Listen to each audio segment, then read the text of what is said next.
Hayyee dhaggeeffattoota keenyaaf daawwattoota keenyaa nagaan keenya kabajaaf jaalalaa bakka isin jirtanitti isin haa dhaqqabu. Har'as barumsa mata duree biraa isiniif qabadhee dhiyaadheetiin jira. Isa dura garuu daawwattoota keenyaa chaanalii keenya sabiskiraayib, laayik, sheer gochuu hin dagatinaa. Sagaleen keessan nu barbaachisa isiniin jennaa. Mee mata dureen barnoota keenya har'aa akkamittiin silkii nama biroo yookiin bilbila nama biroo to'achuu dandeenya waan jedhu irratti walii wajjin xiyyeeffannaa. Obsumaan na duukaa bu'aa, na hordofaa isiniin jechuun barbaada. Jalqabaa gara mallattoo bilbilaa yookiin lafa itti bilbila bilbilluu deemna. Appilikeeshinii asirra jiran kana keessaa foon kan jedhu kanarratti cuqaasnaa. Isa booddee akka fakkeenyaatti bilbila kan koo keessaa siimii lamatu jira.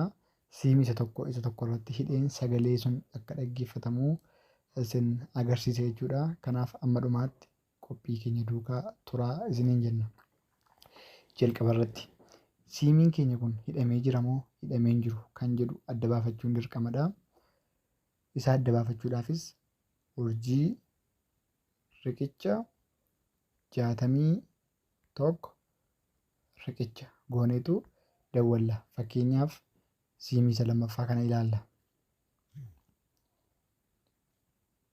Akka isin ilaaltan call forwarding when no replay voice not forwarded jechaa jira. Hidhamee akka inni hin jirre nutti agarsiisaa jira. Kanaaf mee hine ilaalla.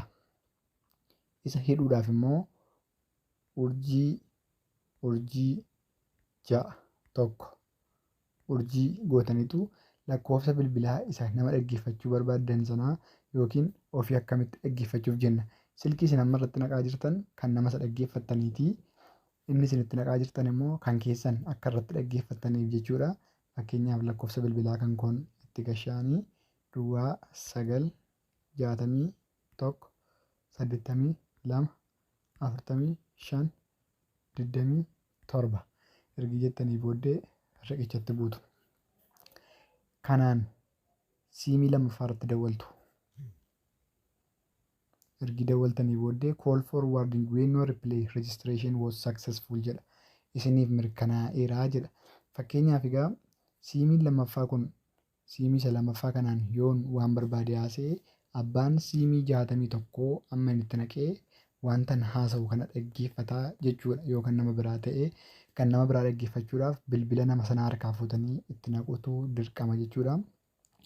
Amma egaa sila akkaataa hidhamee jiruuf hidhamee hin jirre adda baafannee turre waan ta'eef amma immoo hidhamee jira moo hidhamee hin jiru kan jedhu adda baafanna jechuudha.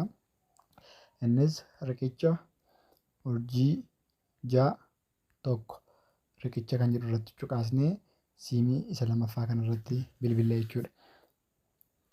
Kunoo call forwarding when no replay jedheetu lakkoofsa bilbilaa sana amma irratti hinee fi daqiiqaa sekendii amma ni dura murtaa'ee irratti nu dhaggeeffachuu jalqabee nuuf mul'isa jechuudha.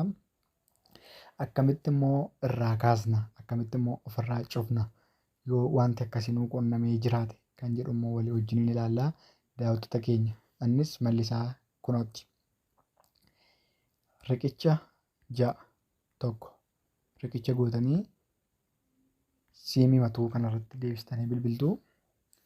Call forwarding when no replay service has been disabled jedheera. Sila enabled ta'e kan ture amma gara disabled tti jijjiirameera jechuudha. Mee akka inni irraa nuuf ka'e immoo ilaallaa. Riqicha urjii 61 riqicha goonee irratti deebisnee bilbilla. Call forwarding when no replay voice not forwarded jedhee jira jechuudha. Kabajaan milkoofnee jirra jechuudha. Kun egaa silkii nama sanaa yookiin bilbila nama sanaa harkaa fuunetu kan raawwachuu dandeenyudha. Gabaabumatti immoo kan inni mala namatti toluuf nama ajaa'ibsiisu ta'ee notifikashiniin tokkollee gararraa bilbilaarraa otoo hin kennin utuu nama tokkoo akka inni beeku hin ta'inidha kan inni hojjetamuu danda'amu. Egaan daawwattoota keenya yuutuubii yookiin chaanalii keenya kan sabiskiraayib, sheer, laayik nuuf gochuu hin dagatinaa. Haga qophii haaraa qabannee dhiyaanutti horaa deebanaa.